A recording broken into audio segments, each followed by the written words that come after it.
Okay, so we were talking about Claudine Gay. Did you see that she's basically going to resign, or maybe at this point she already has officially resigned? But this is funny. This article that someone on Locals just passed me in the live chat talks about how funny the commentary on CNN is because it says appearing on CNN to discuss the resignation of Harvard President Claudine Gay, journalist Matt Egan takes Parsintong. Am I saying that right? Parsintong?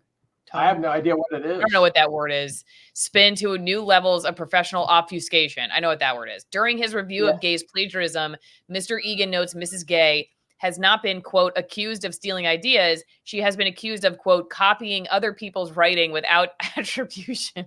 Let me pull up this video. Here we go. Let me know if you can't hear it, okay? Of that, these plagiarism allegations, where Claudine Gay has had to issue corrections, multiple corrections. Now, we should note that Claudine Gay has not been accused of stealing anyone's ideas in any of her writings.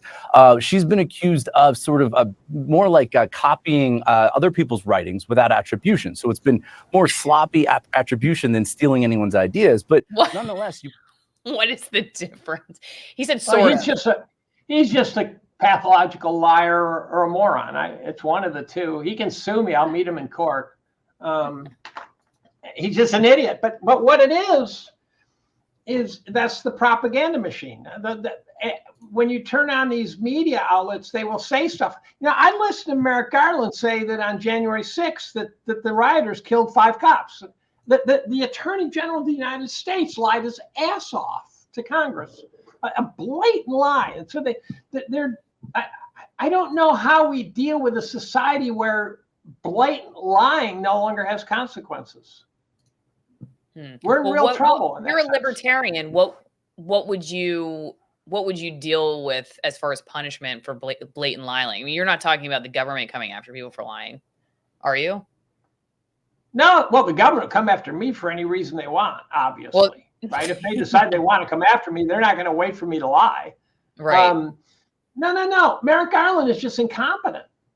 And we have a president who fondles little girls' hair. And I've been writing about pedophilia, and he is in the pedophilia literature. Oh, yeah. And he tells lies. Trump's a bullshit artist, right? Trump will say that this is the biggest fish anyone ever caught, and you go, no, it's not. And then Biden will say, I graduated first in my class. And he didn't. And to me, one is bullshit and one is a lie. And Biden lies and lies and lies. And he's demented. He's demented. He's incompetent. Now, is it his fault he's demented? No. Is it the DNC's fault that they think that's the guy to run for president? Yes. The DNC is showing complete lack of respect for our need as a populace to be offered some credible choices to be our leader. So do you think when we're talking about the analysis from CNN about Claudine Gay, as you're talking about lying, well, we don't know what that guy's intention is, right? Okay, so we don't know if he just really believes it or if he's just spinning something. Then he's an idiot. Then he's an idiot. If he believes it, then he's just stupid. Well, but you can't say that and not be stupid. I do think a lot of the regurgitation that happens in the mainstream news is from true believers who just are frankly like not exposed to, it's like the emperor's new clothes kind of thing. And so I wonder in these particular cases, does it protect them? Because I have this theory that the news often is hysterical in a projection kind of psychodynamic way. And so if they're scared of something, they want everybody else to be scared of it. So like they're scared of dying of COVID or something, so we should all be scared of dying of COVID, or they feel good about getting the COVID vaccine, so we should all feel good about getting the COVID vaccine, or whatever they didn't vote for Trump, so we should all hate Trump. I mean, it's just like a massive projection. So to me, I kind of wonder sometimes when you see stuff like that, is it because they sort of copy and paste? But what he said was just stupid, though. Well, inexcusably stupid. Him saying if it was more qualitative than that, but he just flat out went into la la land on that one. If you want to understand, here's I think the world changed when the internet went live. And the reason is because it used to be that they tried to get away with stuff. And now it's clear you can't get away with stuff because it's always going to be out there. And so now you have to have a whole new tactic. And the whole new tactic is just keep lying. Just keep lying. And so the CIA has undoubtedly complete control of all the media outlets. Pfizer has complete control of all the media outlets. The banking system has complete control.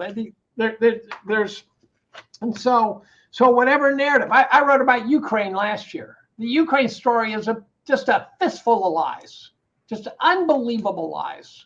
And it's not to say that Putin's a good guy. It's not to say that I support Putin. What is to say is that what we were told about what was going on in Ukraine is just a pack of lies. AllisonWinePromo.com. 50% off my favorite wines, 50% off shipping. These are from Argentina. They are extremist altitude wines. They come from extremely remote regions, and they are just very good. It's a great company, great wine, great way to support my work, great way to be an extremist and not go to federal prison yet.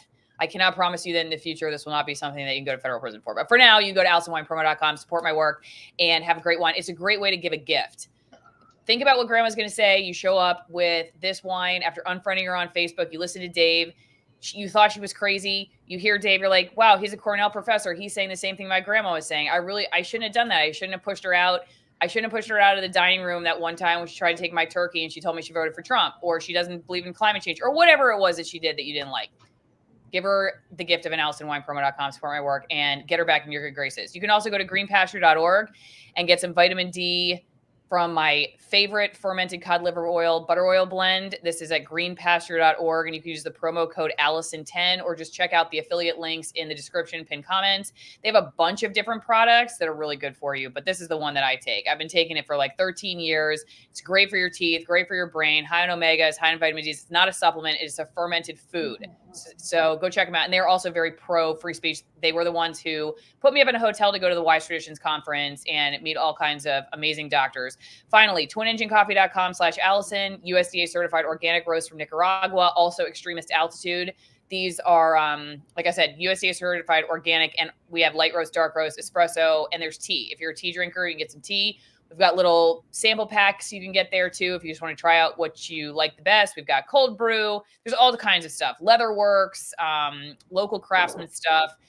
Great company. Again, another very free speech company as well. So twinenginecoffee.com/Allison. No promo code. Sorry, I should have taken the promo code off. Just go to that, twinenginecoffee.com/Allison, and that'll help me out. Finally, before we go any further, you can send me whatever you want in the mail that is not lethal and or just creepy. Send me some mail with like a lottery ticket, a picture of your family, I don't know, your loose change, whatever it is. I love to. Anthony Weiner is not allowed to send any pictures of like nasty stuff. I don't want to see it. I got a bookmark. I've gotten cards here. Here's a picture. Get somebody's family from Christmas. See. Here's a card I got. I think I already showed you. So I got some nice Christmas cards. I really appreciate everybody who sends me some mail. I have some people who send me checks there versus going to one of the platforms. If you like to do cash because you don't want to put your credit card online, that's also a great way to support your work too. So thanks again, everybody. P.O. Box 3355, Denellen, Florida, 34432. So go join the editorial board. Make that your 2024 resolution. Grumpy old man, how is he managing to survive, and what does he think of the Ivy League president's performance in the congressional hearing talking about Claudine Gay? Well, first let's group all of them. So I'm told that they actually got media training for the event, but it didn't show at all. So they walked in there and were utterly clueless how to handle the questions. So I'm shocked. The trainers, whoever their media trainers were, should be fired. I think they walked in there probably suffering from terminal arrogance, thinking, well, we are 10 times smarter than these clowns in Congress, so we'll just outsmart them when we get there, not realizing that Congress is not going to fight you with brains, but rather with machetes.